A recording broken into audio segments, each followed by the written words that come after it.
watching Morning at NTV. Welcome back. We're glad you're still with us on Morning at NTV. If you are just joining us, we are now into our Kickstarter discussion. And just to bring you up to speed with our discussion this morning, we shall be looking into Uganda's economic playbook for the year 2023. Now, there's a lot that tells us. I'll just give you a preamble. Advanced economies are forecast to grow by 0.7% in real terms this year, driven by recession risks in the United States and Europe. Emerging and developing economies are expected to grow by 3.7% in the same year. The economic recovery for Uganda is expected to continue, with GDP projected at 6.2%, driven by services from 4.6% in 2022 following the reopening in 2022 and the recovery of the hospitality sector. Global economic growth is expected to further slow, while cities will witness subdued consumer spending growth. Global output is expected to drop to 2.7% from 3.2%. But how is Uganda looking to walk this year economically, and what should we await? We drive through the lanes of Uganda's economy for 2023 projections and status. We are joined here in the studio by Collins Tugumesiriza. He's from Leverage Africa. These are public policy and investment consultancy guys. They know what it means to navigate when it comes to the economy. We shall also be joined via Zoom by Dr. Arnold Segawa, a very familiar name, no doubt about that, as we try to understand exactly what's going on. So allow my guests to, well, give us a preamble of our discussion, and let me begin with Mr. Collins Tugumesiriza, who is here with me in studio. A very good morning and welcome. Good morning. Thank you. I'm inclined to say Happy New Year, no doubt about that. Happy New Year to all of you. 2023, yes. What do you see, very quickly, before we get into the nitty-gritty? 2023 is promising. Mm-hmm. And what I would see about 2023 is great opportunity amidst great risk. So which means if you have great opportunity in the middle of great risk, it means we can either make it big or we can lose much. Okay. Dr. Arnold Segawa, I'm sure you do agree with Collins Tugumesiriza when he says it's pretty much going to be a balancing act. Good morning to you, and yes, Happy New Year. Very optimistic, I would say, with Mr. Collins. Personally, I would say it's a mixed bag. It's really a mixed bag. On one end, we're seeing China coming to terms with what COVID-19 has to offer, and trying to open up in the grand sense of things, but that has a lot of repercussions also. The Fed in the United States, money is getting more expensive. They're already raising their rates. So that is going to have very dire effects, if you ask anyone, in frontier and emerging markets. Not to mention, if we say that we're predicting or projecting that the sub-Saharan Africa, or many African countries are projected to grow as a basket at 3.7%. If you are to take out South Africa and Nigeria, just two countries, that figure is scarier, because those two juggernauts just contribute very heavily to that growth projection. So between inflation rising, not seeing any end at the end of the tunnel for the Russian-Ukrainian invasion or war, depending on how you want to call it, it's really a mixed bag, coupled with inflation. Okay, thank you very much. Mr. Collins Tugumesiriza, in Uganda, we've not seen what you could describe as an aggressive policy rollout when it comes to dealing with the challenges that the economy grappled with, especially during the last year. We saw what was a very laid-back but technical approach from the Ministry of Finance, something that was consistently talked about by the Permanent Secretary. Do you see a change in policy when it comes to how the Ministry of Finance, particularly when it comes to government's ideas on managing the challenges that we are facing? As to whether there will be change in public policy depends on whether early this year there will be a shake-up within the finance or public institutions in leadership. You know, most of our leadership are most elderly at the top of most of these institutions. So their thinking and logic is based on a thread that has been existing for so long up to COVID. But whenever we're analyzing what our situation, economic situation, we cannot ignore the pandemic. Or that incidence, how we responded to the pandemic, is a key determinant for any economy. For instance, the economies that responded, say, with aggressive lockdowns of the economy, meaning they shut down the supply chains and any activity that is going on, hoping that they save. Then there are some few nations, Tanzania, Hungary, Texas, that maintain the economy and try to recover. Now, those ones, when you see how they're performing, they have the core fabric. And those that abandon their supply chains, they are struggling to join the pieces again. So it means that we probably, if there is going to be change, it means we may need some new faces, some innovation, some people willing to take more risks in the public sector, younger people. So then we are likely to change. But if that does not change and we maintain the same people, I allow me also to say, we are in a time where our economic foundation, let me say the theory of economics is changing. Up to date, we are relying on the theory of what you would say, that write-up in the 1776 by Adam Smith on the wealth of nations, how nations prosper and how nations fail, things like. So that's the basic thought, belief system behind our economics, based on the theory of morality, you know, exchange, trusting each other.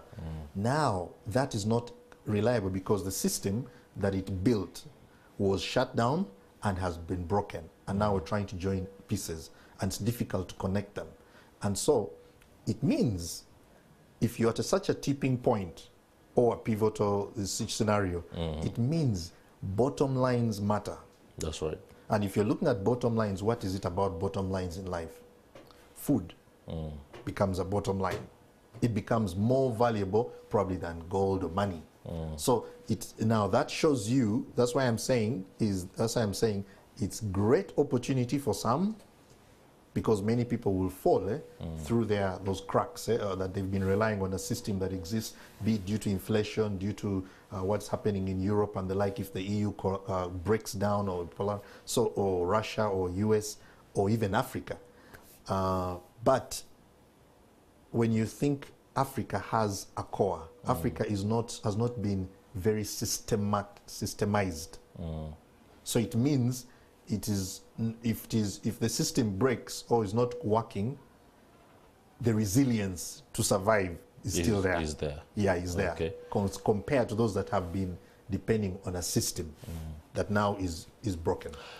Dr. Segawa, do you agree with the fact that taking a little bit more risk is what we need to do right now, especially again that we're already facing the risk of recession, given the fact that projections from the International Monetary Fund and other global bodies doesn't give any other assessment away from that?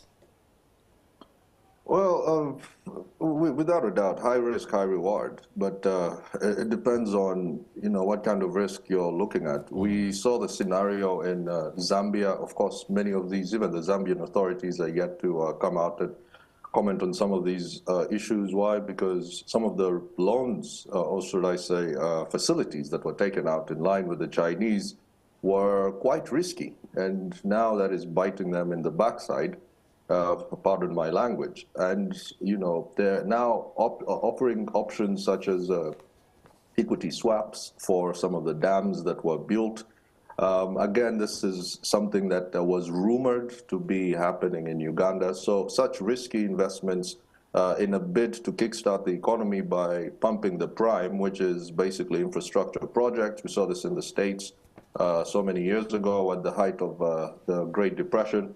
And it works to an extent. We're trying to see President Biden is also doing the same thing with his big infrastructure plan. And to one extent it works, but it would be unfair for a country like Uganda which only attained independence in 1962, to compare itself to a country like the States, which, you know, is the home of the great Carnegie and, you know, companies like Ford or General Motors. So they kind of have this leeway that can allow them to, and of course the US dollar, that allows them this headroom to, headspace to maybe make such mistakes. We do not have that much. And of course, such risky investments and risky portfolio that's coming from the likes of China, they do not play. You know, we saw the same thing with Mozambique, with a facility they took out with the Russians. And at the end of the day, it didn't end very, very well. There's no room for renegotiation or for wiggling. Don't get me started on what Colin said about, you know, our dear, some of our dear leaders who are at a very fascinating age. So that's a story for another day. All right.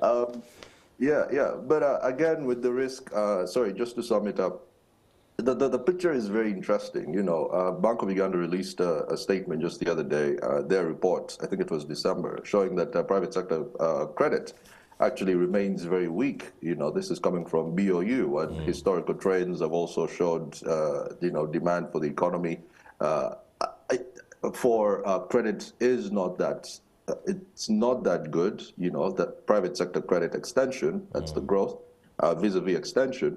But then if you're loosening up like the monetary policy, like we've seen interest rates at the height of COVID coming down to record lows, but private sector credit is not growing. So that creates a real conundrum and has many people asking, is it even enough to look at basic things such as interest rates in this day and age as a means to kickstart an economy?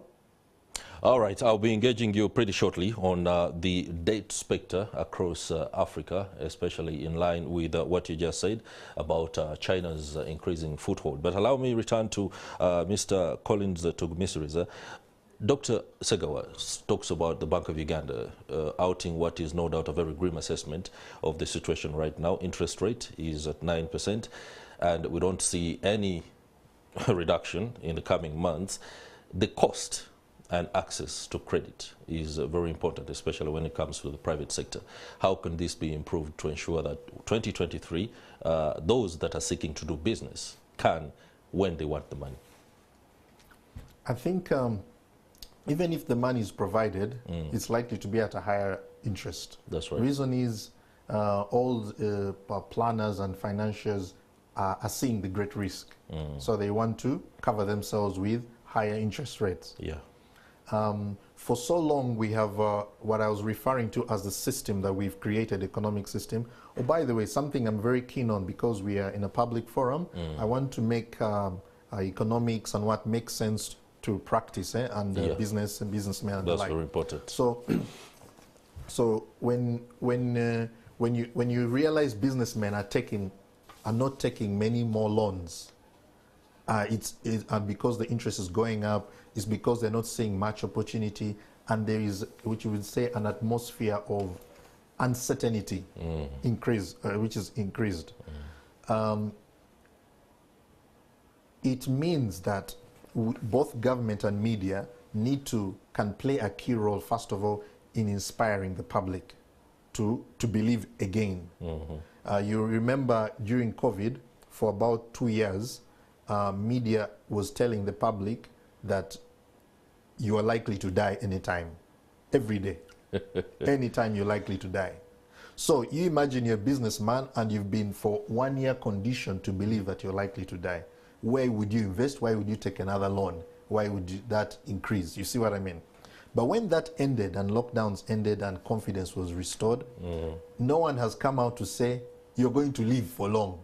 Go again, do it again, risk again, invest again.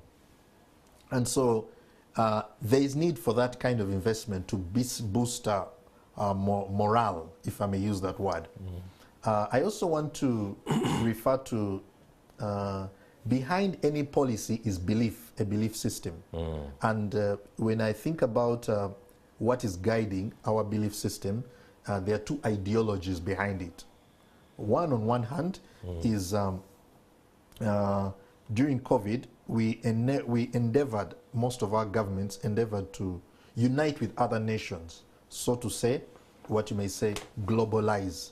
Let's have a global perspective response to our local challenges. But now, there are few nations that decided to say we will take a nationalistic approach to the pandemic, to the global threat, by prioritizing our local interests and concerns. You see what the difference? That's right. So, on one hand, I would say this ideology is nationalistic, but with a capitalistic response. On the other hand, I would say this angle is globalistic. Let's avoid local priorities, focus on global institutions, priorities, and nations, that sort of thing.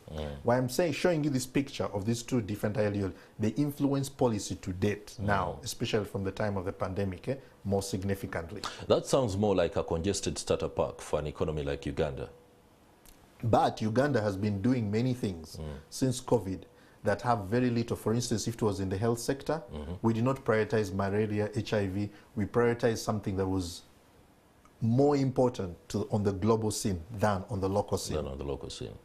And then the health system is compromised. We are no longer able to respond well to malaria, respond well to other local tropical issues. Okay. So I'm trying to say, let me finish this point. Yeah, please do. So, so when you see the global and the nationalistic approach, those ideologies, it's now critical for leaders to think about if you want to boost borrowing, if you want to boost investment, it means that our leaders need to go more nationalistic.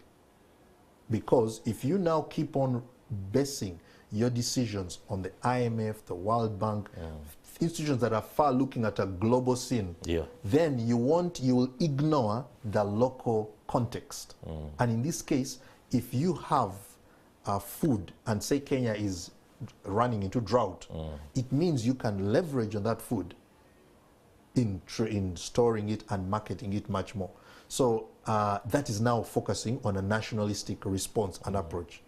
And then you ignore the globalistic approach. Because the globalistic approach has conditioned us to be debt-driven. So everything we're analyzing is about whether you're borrowing or not. Allow me pick Dr. Segawa's mind on that kind of approach and also take us through what the plan should be, especially when it comes to the specter of debt across Africa. You earlier spoke about the fact that countries like Nigeria seem to be, well, grappling with a lot, that Uganda is also finding itself in a position where we need a lot of money. We are borrowing a lot of money for infrastructure development projects, and those are critical to any economic activity that is able to bring about new money and credit within an economy. But just pick your mind on what Collins Tugumisiris has just said, and also what you think about escaping debt in Africa. It's a very loaded question, if I have to say, because first of all, borrowing is not bad. That is the first point. It's almost impossible for anyone, any scholar, any commentator, to name a country that has moved mountains and grown at an exponential rate without, one, borrowing, or two, having free labor. Now, the second one is very controversial because it actually involves slavery, and, you know, during the height of mercantilism, this is how much of the West actually expanded, very sporadically. But going back to my point, borrowing is not necessarily bad, and this goes across the aggregate, the public sector, the aggregate fiscal aspects of this particular conversation. The issue comes in when you're borrowing and either the funds and the finances are not reaching where they're meant to reach, or you're borrowing for projects that are just not sustainable or needed at all. I always make the joke of borrowing to build an escalator in a one-story building, because let's face it, it's not particularly your biggest problem at the time. So if you are to look at the likes of the rating agencies between Moody's, Standard & Poor, and Fitch, they can put you on the spot to actually, you know, not necessarily on the spot, but before you move out there and let's say put out a Eurobond or go to the World Bank or go to the IMF or go to the West and have a roadshow, they will ask you to put together or to give them your rating from, let's say, the big three, the Standard and Poor's of this world. And they look at the fundamentals. As it stands, I remember I was still at NTV at the height of COVID, when Uganda ran to the IMF, to get an executive, an ECF, which is particularly an extended credit facility, and this was at the tune of SDR, which was 722 million, which was about $1 billion Uganda shillings. Sorry, about $1 billion US dollars, sorry. And again, if this money is directed directly towards the health sector, imagine what $1 billion in terms of an investment in core investment, let's say a cancer plant. This is, let's say, before COVID happened. A cancer machine at Mulago and things like that to avoid the queues or not wait for a rainy day. As the joke always goes, the time to fix a leaky roof is when the sun is out. Guess what? We always do the opposite. So that undoes everything. If you're to look at the projections, I mean, by admission, even in the state of the economy release from Bank of Uganda, public debt, as a nominal value of GDP stood at 79 billion, close to 49% of GDP, right? The figure they say is 79,938.1 billion. So you can do the math, it's in trillions. And they even admit that this in the medium to to the peak is actually about to go up to 53%, before easing off. Now, do we have, and this is where I want to bring in Collins, because his side of the coin actually now comes in very, very heavy, and that's where they're supposed to interrogate further whether or not this 49% of GDP is actually reaching people in Kitgum, and are these projects even there? So those are the questions that we need to be asking, as opposed to we can throw around figures from now till Farida comes on air about debt to GDP ratios. But until we actually ask the real question is, are we borrowing for the right thing, or are we borrowing to buy fancy cars at ministries for people who have been in power for over, as MPs, I mean, for all these years? But until we address the real questions, which are we working in this synergetic manner to make sure that we're borrowing for the right cause? I mean, it was only in the year 2000, you and I were probably running around when the highly indebted program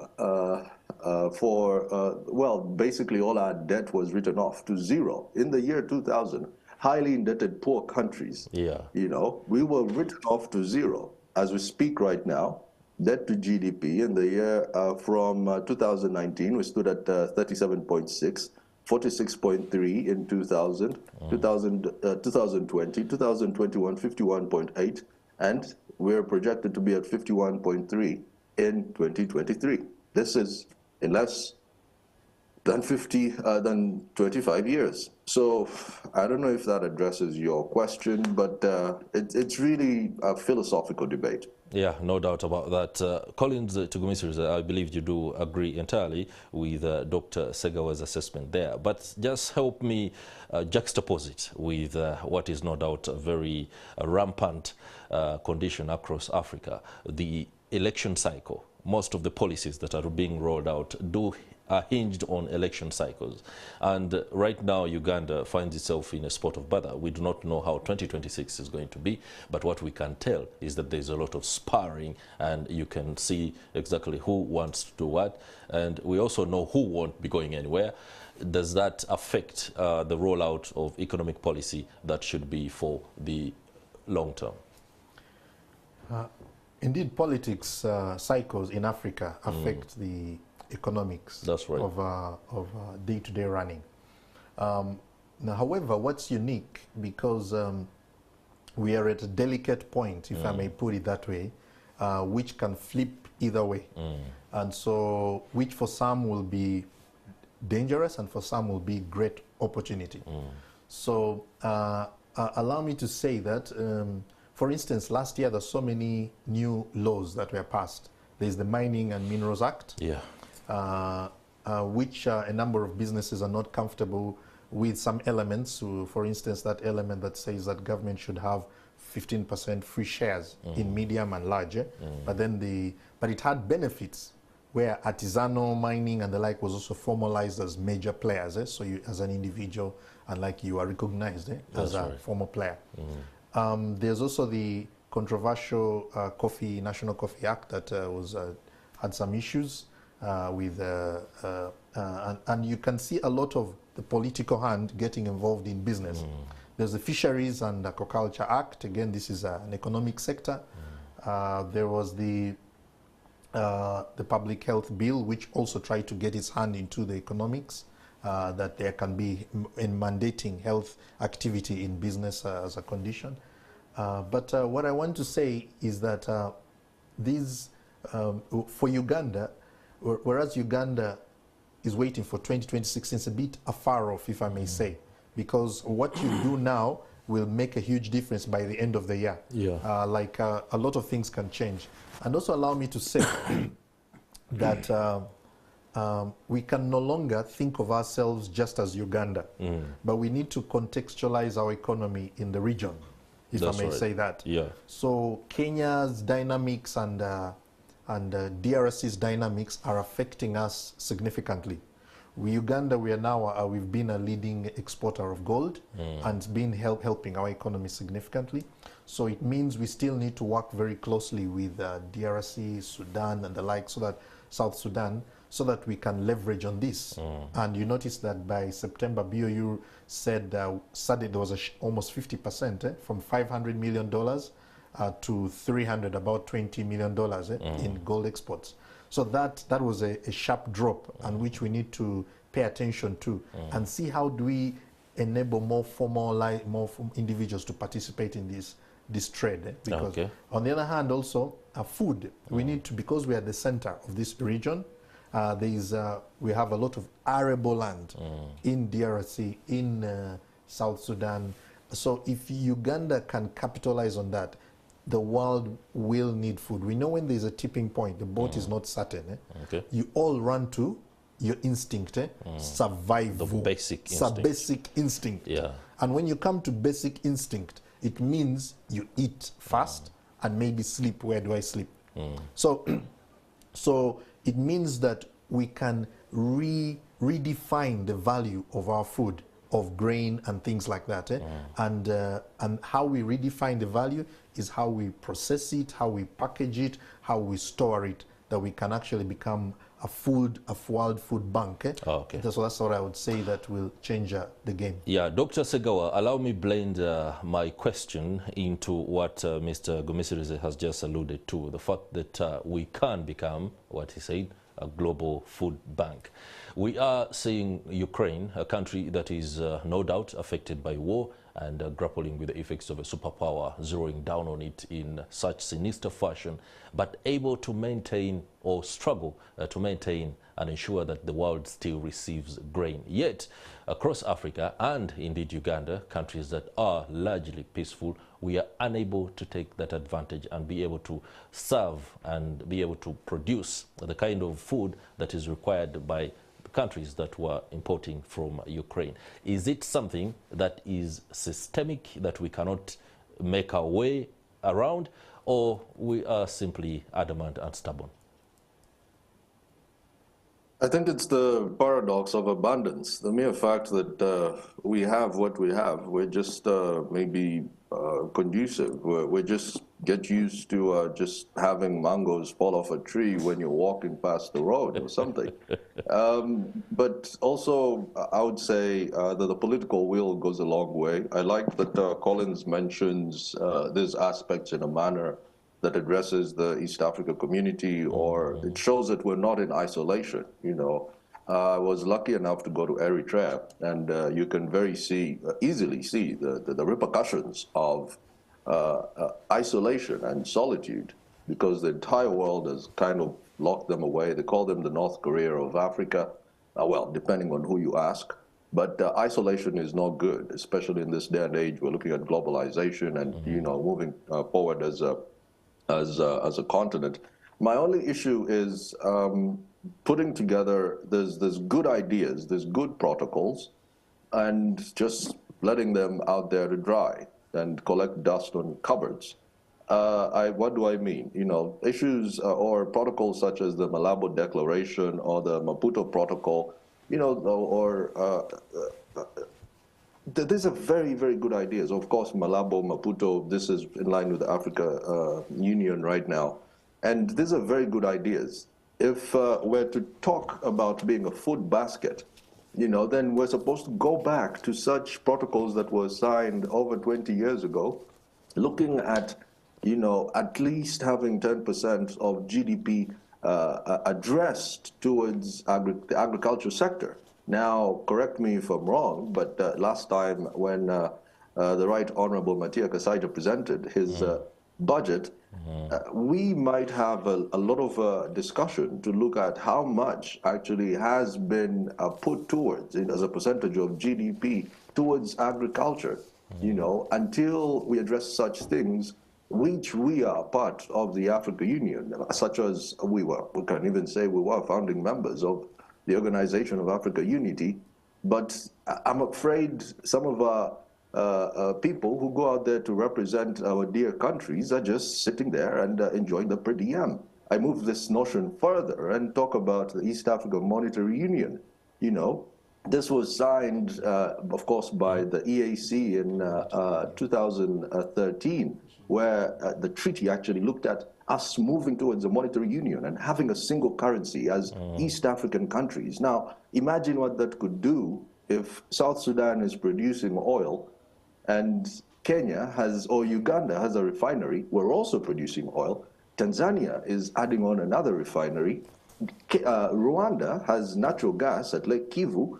And there's this synergy going around between the countries, and we're not relying on the US dollar, which then would dictate the pricing on the world market. Now, if we have at least a single currency, as we did promise in the year 2013, that this would be done in 10 years. We're now in 2023, yet again, collecting dust wherever it is. I think they're still trying to agree on where the HQ is going to be, whether or not it would be in Dodoma or Kampala or Entebbe or Kisumu.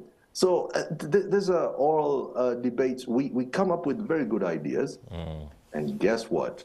At the last, again, there's that joke of African pots have a tendency of breaking when you're at the entrance. Once you're about to get in with the water, it just breaks. So these are all good ideas. Okay. But what happens? Interesting there. Allow me to stay with you very quickly and look at how do we insulate future shocks, especially coming out of COVID. Countries rolled out a series of interventions, but the threat of future shocks by any event are still very eminent. They hang all over us in more sinister fashion than the sword of Damocles. How do we use, for example, sovereign wealth funds to be able to insulate ourselves against future shocks? Does Uganda have the capacity? Is it entrenched enough when it comes to sovereign wealth funds? I think that's a very interesting question. There's always a three-pronged approach that has worked for many countries. One of them would be institutions. You have to revitalize your institutions. Number two is fiscal austerity. At a time of plenty, don't go out there and spend like crazy. Of course, this depends on where you lie or where you lean. Are you a classical economist? Are you a Keynesian? Are you a monetarist? Are you an Austrian school of thinking? And the other is you would have to look at the monetary aspect of things, which is, of course, in line with the Taylor rule, which is very simple. At times when things are going well, then tighten up the economy, make sure that interest rates are adequately high enough. And at a time when there's let's say shocks or the economy is going through a slump, then you have to tighten. So those three things are really what the doctor usually orders. But then shocks are shocks. So the mere fact that there are shocks, you do not see them coming. Now, it's even worse if they are systemic, and you're having this across the board. It's affecting the likes of China, it's affecting the likes of the US. And again, you have to ask yourself the question, is this coming from the supply side or the demand side, which further even complicates your response? But we need to work on our reserves. You know, we cannot be on the 3-month reserve quarter almost every year. This is almost becoming a going concern. If we are producing as much gold as we are, I've heard that we are actually some of the, you know, maybe in the top 5. Leading if we are producing that much gold, leading exporters, not producers. Close to 8 years ago. No, we export, sorry. but sorry, we don't produce. Exporting. Yeah. My apologies. If we are that big of gold exporters, when gold is crossed the 1,700 mark, where is this being reflected on our reserves? Or are we that person who gets a salary, it's hand to mouth, you know? And if that is the case, then why aren't we seeing parts of debt threshold actually come down?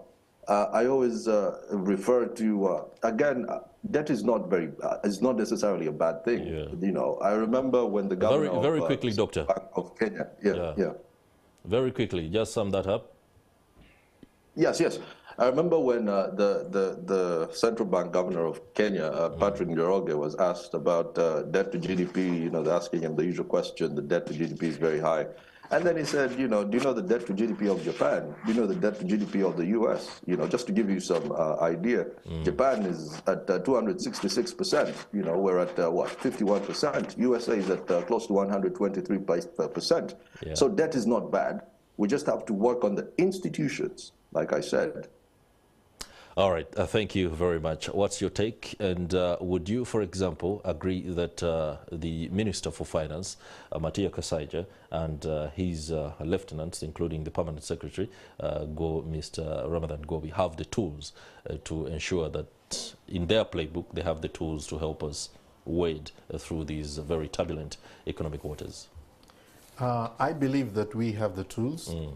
And I think it comes from an attitude or mindset shift that needs to happen. Yeah. And that mindset shift needs to be from the attitude of looking to what the world elsewhere, Europe and what are doing to be the ideal. And then it's like more or less ungratefulness. So we need to make a shift on our attitude so that we are more grateful about what we have and leverage on what we have. Because if we did leverage on the minerals we have, leverage on the food we have, then we would be, and also leverage on our networks. We have so many borders that border our country. Yeah. So it means we can have relationship with many countries at the same time and become a major trading hub. So I must also say that when you look at our Ministry of Reserve situation, I think their schooling is based on what I may say, maybe Harvard or somewhere else, and they need to engage the business community much more. People who have prospered through enterprise. Uganda is celebrated. In other words, we have policymakers that are out of touch. Out of touch with enterprise. Yet Uganda is celebrated to have 80% entrepreneur. We're really startups. We're good at initiating. Even if we don't finish, maybe we can engage the Kenyans to help finish the ball for us. If we have, say, the East African monetary system, we create one currency, say, for the region, and we begin to unite Africa. We are going to see Europe, say, is more splitting. We're seeing demonstrations there, but we believe Africa should be coming together, and both financially and even with these reserves. Then when we are united, it's difficult to split us or to turn us against each other for interest, for foreign interests. This time we'll look out for our own interests, because even if you're nationalistic, it actually gives you an opportunity to collaborate with another. Say you're good at starting up businesses, Uganda, but Kenya is good at finishing them. Then when you work together, you realize that you have closed the whole supply chain. And so our reserve is in our people, young people as well, and that spirit of entrepreneurship. So we also have and redefine our reserves. Besides our people, there's also our arable land, which we can also leverage on, and our cooperation is an asset. We need to stop being, hating on each other, or we think white or foreign is better than local. We need to shift that attitude. We even see it. You go tender for something, you have the same credentials with someone elsewhere, and somehow because you're local, you're considered inferior, and the one who is foreign is superior. So that attitude, wherever it comes from, needs to be shifted now, and then we will have a better approach to see and value what we have. Because however much, if you don't value what you have, the gold, the minerals, the food, then you always throw it away, and you won't have the attitude to reserve, to prepare for shocks. Okay. So that's what I think is best. And talking about attitudes, allow us to throw these to Dr. Segawa. You are in Johannesburg, South Africa, and of course I forgot earlier in the program as we got underway to congratulate you upon becoming a doctor. Of course, that's a very great milestone. Just take us through attitudes and mindsets in South Africa when it comes to economic transformation of indigenous communities.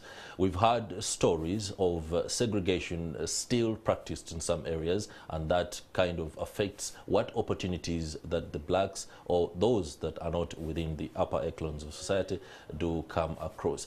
Is it something that can be a case study for countries, including Uganda, in how to address these very indigenous aspects of economic growth? Usually when you're working on a case study, there's either a time lapse, and then you can see that this was the result, or there's an intervention for you to say that now, thanks to this intervention, this was the result. So sadly, it would be very hard to address that, given the fact that many of the matters that you're actually referring to are still happening right now in real life. You know, South Africa, because of the institutional gaps that I was talking about earlier that Uganda has to address, we're now seeing load shedding. You know, in December, there was load shedding in South Africa at the tune of, at the height of it, it was close to 6 hours. Wow. Who knew that that could happen in a country like South Africa that has hosted a World Cup? Imagine when that happened, when Shabalala was about to score that goal. Yeah. Maybe we wouldn't have that song. But you know, there's issues like institutional framework that we need to address. I see maybe one issue that I have seen in South Africa that Uganda is on the verge of doing is bloating the public sector with laborers that are not necessarily needed. There's positions in Ugandan ministries that are just useless for all intents and purposes. Okay. And the same thing has happened in South Africa for such a long time. There was a World Bank report that showed that close to 60% of employees at a particular state-owned enterprise were just doing nothing. Like, they could be fired and the 40% go on and do the work. So it's things like that that would actually bring down the labor bill for, let's say, Uganda, and help us to address some of the matters that we've been talking about. You know, running a government has some similarities to running a small business. If you spend a lot, it's going to show on your bottom line. So yeah, I think that's a conversation that we could delve into because it's also wide on its own. Don't get me started on. Also, you need to remember that South Africa is a very young country, a country that only attained independence in 1994. Yeah. In 1994, Uganda was 2 years away from the 1996 election. I mean, we had a strong constitution at the time that many countries on the continent also went on to copy. So yes, you can see where I'm heading here. There's a lot that we can see going wrong here, and pick a leaf on how not to do it. But there's also a lot that has happened well over the years, you know. All right, thank you very much, Dr. Arnold Segawa, of course, joining us via Zoom from Johannesburg, South Africa. And in studio, I also have Collins Tugumisiriza, an economist at Leverage Africa, public policy analysts and investment consultants there. We shall be going for a short break, but gentlemen, stay with us. The discussion continues. We shall also be looking at the fact that a government is planning to cut budgets to revive the economy, including telling some departments that you should seek money from elsewhere. I don't know where. We shall be right back. Welcome back, and a very good morning for those that are just joining us. You find us midway in discussing how Uganda's economic playbook is for 2023, and of course looking at the future with more hope than pessimism. Before we went into the break, the discussion had moved quite a bit. Today's Daily Monitor edition, if this is for the interest of Dr. Segawa, who is joining us from South Africa via Zoom. Government plans new budget cuts aimed at reviving the economy. It's being described as the latest tranche of austerity measures.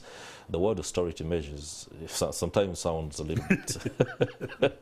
Anyway, I'll leave it at that. Agencies and departments are being told to prepare to operate on shoestring budgets next year as government moves to cut heavily on spending in a bid to resuscitate the economy. I'll just go through what is no doubt a lead here in this story that is written by the very indefatigable Martin Luther Okech.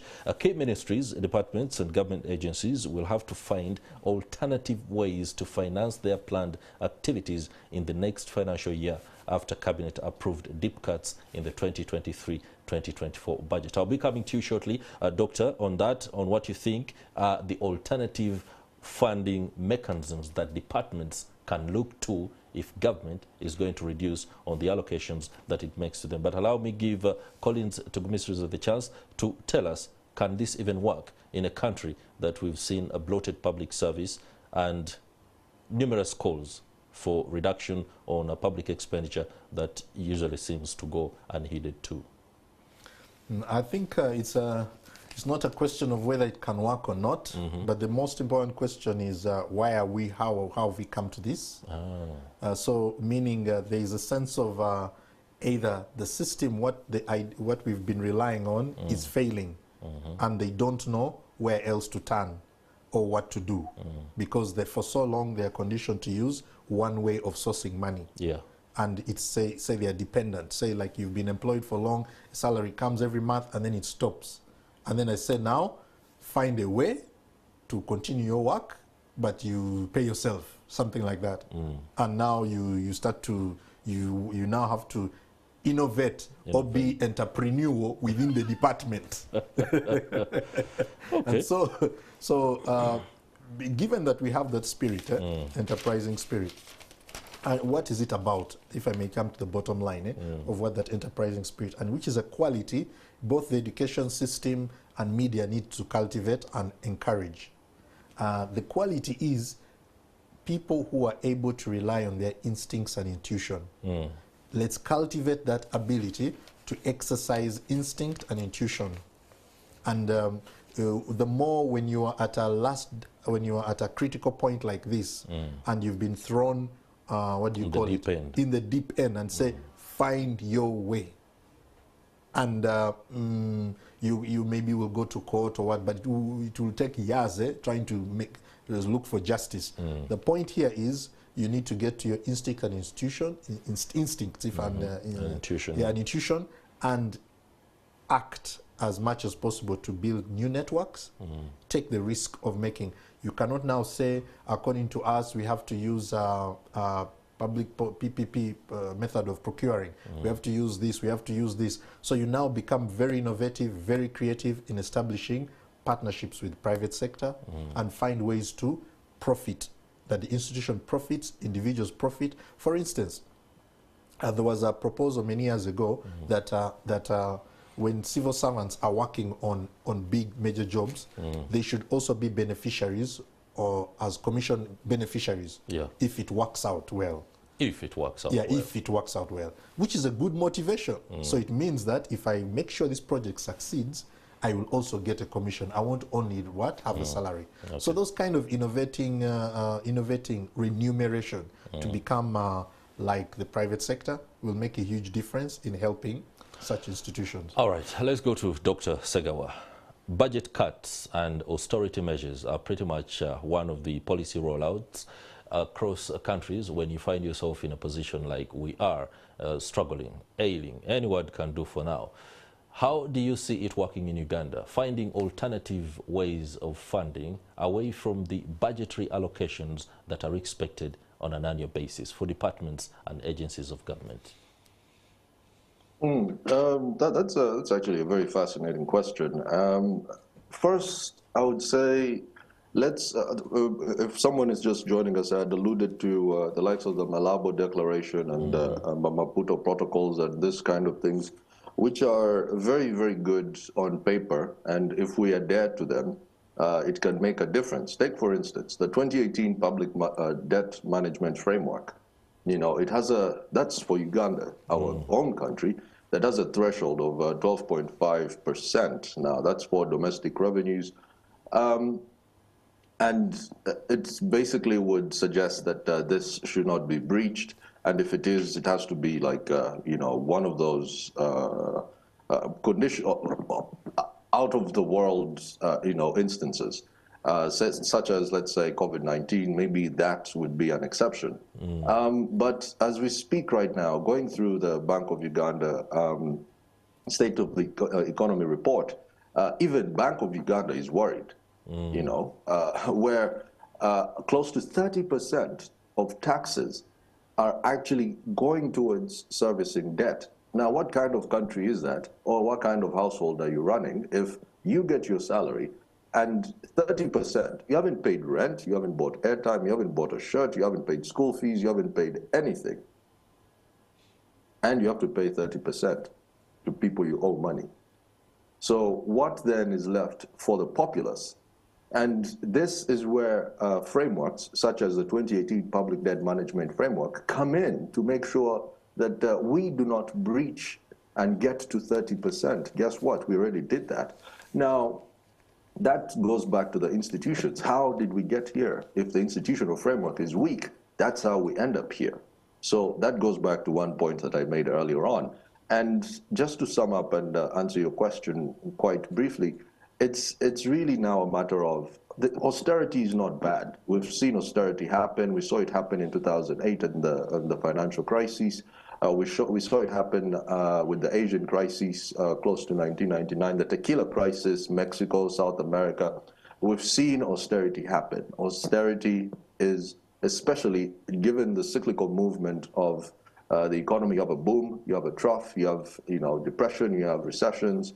So this is bound to happen, but we cannot keep going through the same cycle over and over and over again. They wipe up our debt, they forgive some of the debt, and we keep on doing the same thing. Guess what? If you've been around as a minister for over 30 years, the least I would expect from you is to remember that this has happened to us before. If this is happening on a watch of a 32-year-old, maybe then I'll cut you some slack and say that maybe he's new on the job. But sorry, maybe that came off wrong. All right, a very damning assessment there. But of course, the powers that be, we do know many of them. Of course, not 32. They do know exactly what happened more than 30 years ago. They've been at the core of the execution and implementation, especially of the structural adjustment policies that many have continued to blame for the troubles that Uganda finds itself in. We are entering the final bend of the discussion, and we should look to more positives, especially going into what is no doubt a very, I can look at it, it's going to be a good year, 2023, no doubt about that. From the entrepreneur's side, there's a lot of hope. We've been told about oil and how it's going to transform the economies. When you go to Hoima, for example, and the other cities or towns in Western Uganda, there is evident change, especially when it comes to infrastructure development and the rollout of, public health, public facilities or amenities. You can see there is something to look forward to. However, there are those that are saying management and hinging too much on it could be the problem if it doesn't actually turn out to be the Midas touch or the solution that we're looking for. Do you see Uganda's oil project giving us what we are so eagerly awaiting? I must say it was a good decision that the president took his stand. Remember last year the EU had, Parliament had made a resolution against our strategy to move on with the oil investment. But taking that stand is remarkable, and which should be replicated in other areas. I believe that that is going to be helpful to our country, and if we can get also an investor for the refinery so that we are using the oil directly here, would make a huge difference. Already I know that both Talos, CNOC have been very strict on suppliers to make sure they are local. The idea of local content and content has been a priority for them. So I commend that they have been looking out for, even when a company is locally registered, but the shareholders are foreign, they have been very strict and have said, no, we won't give you priority. And although they're struggling with having locals who have capacity to meet their need locally at those sites, I can see there is the will, the interest to make sure that locals benefit, and with enough capacity building of tools and ways and means on how to supply what is needed, I believe that this oil drilling and pipeline is beneficial for the locals. Dr. Segawa, what's your take on that? The oil space is really a tough one. We started off on the wrong foot between Heritage and that court case where they tried to, for all intents and purposes, almost swindle us. If it wasn't for that ruling in the UK, it really wasn't that much of the right foot. But things are looking up now. We also discovered oil at a time when oil at some point was at over $100 a barrel. As it stands now, that's not the case. Obviously, that has had an impact on final investment decisions and also projections, because you make decisions based on your projections in like 10 years or how long the well is going to be running.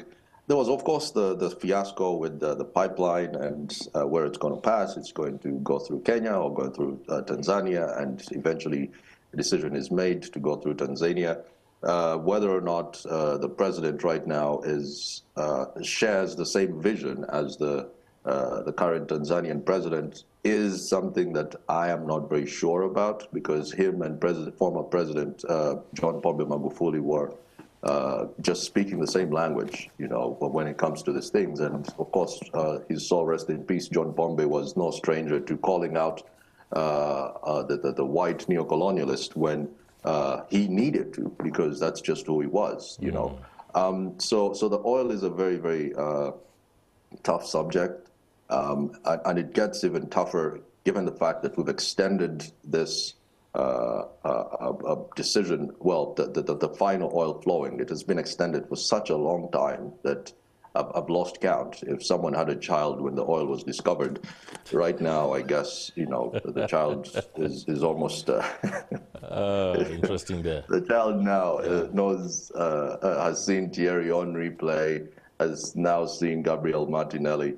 So it's really been a while, and we just keep on pushing, and that does not look good on our framework. If you read some of the reports for our credit rating and worthiness, this is something that comes up, and again, it goes back to the institutional framework and how good we are at handling some of these things.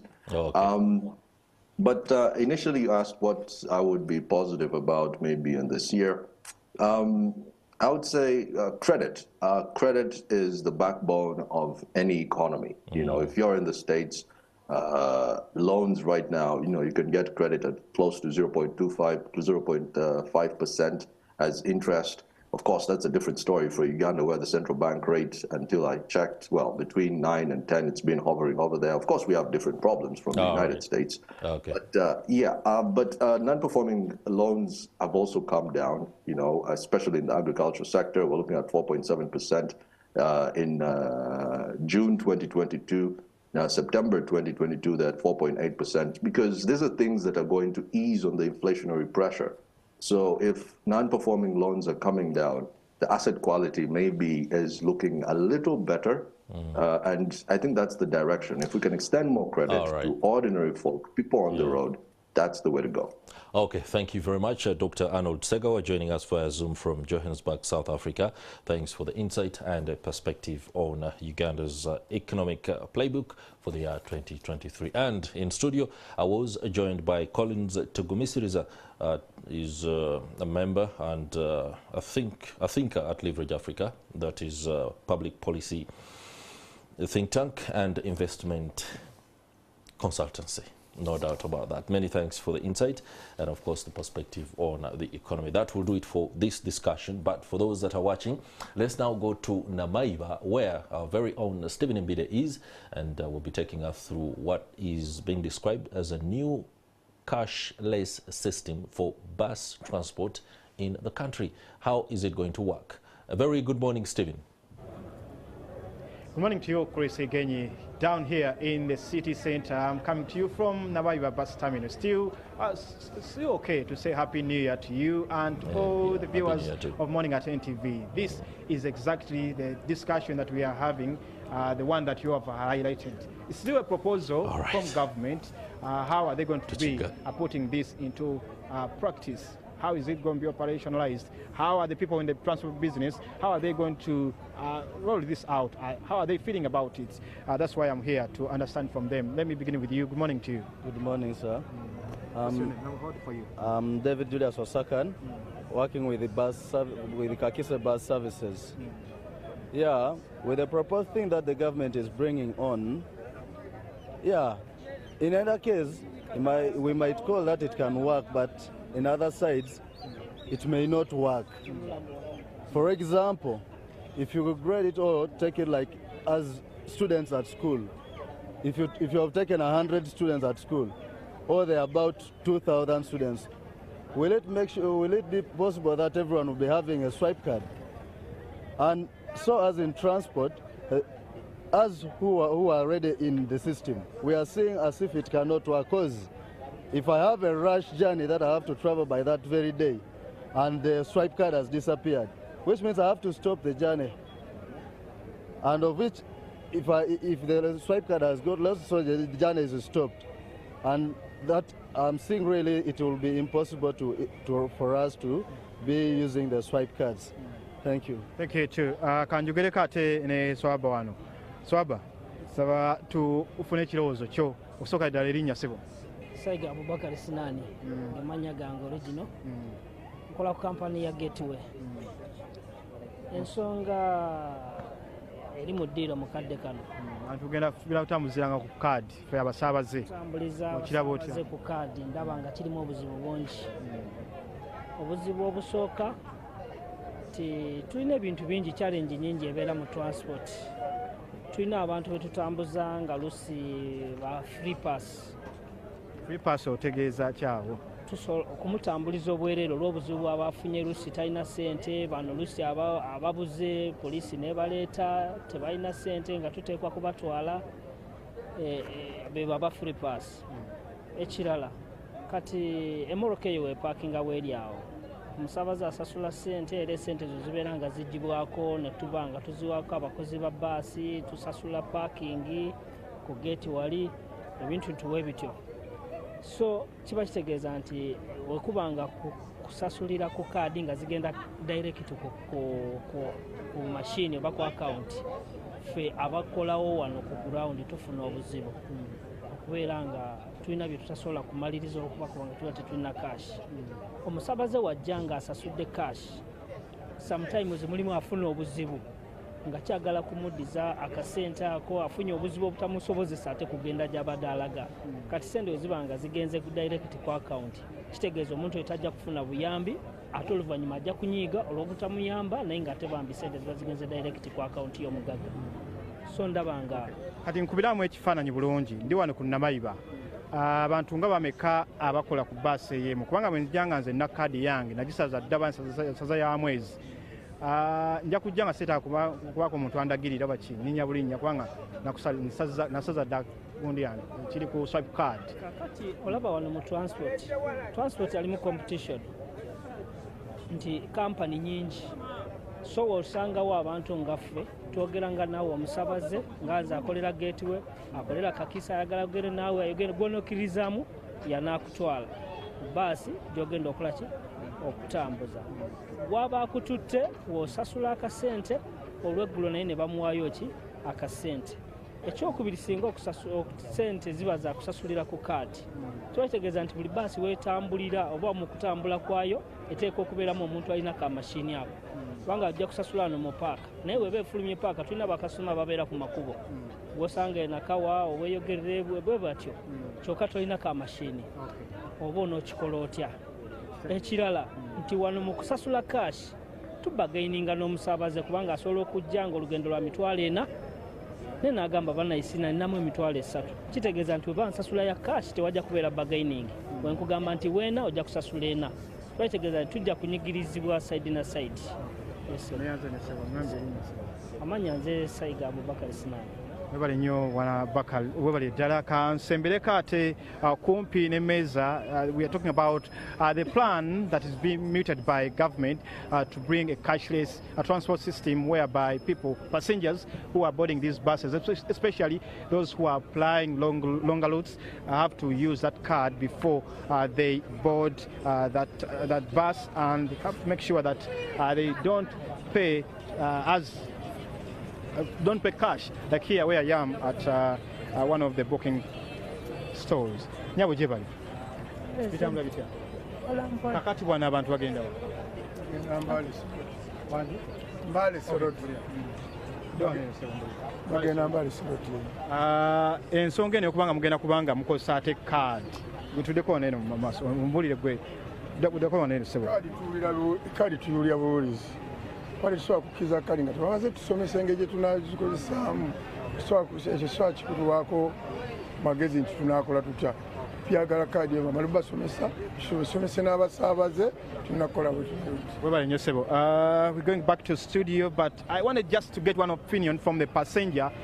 If you can give me 1 minute, director there. Kugamba otya nnyabo? Ogenda wa? Soroti. Government yagakweta nteekateeka nga gugenda okujja wano ku baasi ogenda Soroti tosasula cash wano eno, wabula ojja ofuna card eriko ebikwatako wakozesa endagamuntu yo n'ogyeta wano eno kubanga bakuwa card eriko ebikwatako byonna. Ekintu kino olowooza kinaayambako kubanga okozesa card okulinnya baasi, so si kujja wano osasula cash wano butereevu, nga bula abantu ogenda ku ticket ze airport oba ku express airway naba nga afuna dda card eyo. Kinayambako kumalawo obumenyi bw'amateeka. Kinayambako.